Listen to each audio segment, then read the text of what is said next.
नमस्कार। हम एक माता रानी का गीत लेकर आए हैं। हमारा गीत सुनिए और साथ में चैनल को लाइक और सब्सक्राइब जरूर करना। हे मैया दैदा चटक चुनरिया हमें दुल्हनिया बनबैना। हे मैया दैदा चटक चुनरिया हम दुल्हनिया बनबैना।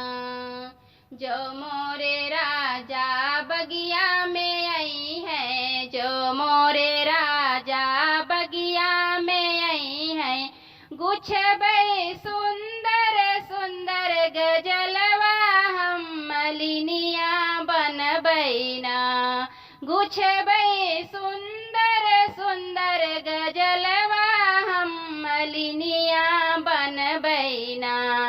हे मैया चुनरिया हम दुल्हनिया बनबैना।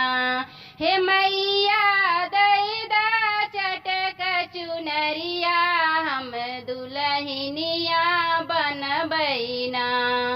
जो मोरे राजा कुआनों पे आई है, जो मोरे राजा कुआनों पे आई है, भर बई सुंदर सुंदर कलशवा हम कहनिया बनबैना।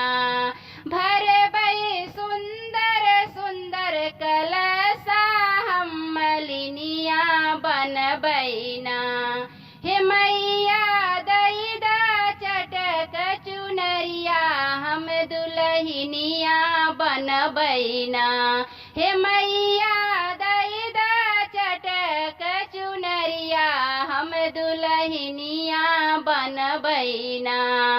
जो मोरे राजा महलों में आई है, जो मोरे राजा महलों में आई है, गई बई सुंदर सुंदर भजनिया हम रनियवा बनबैना।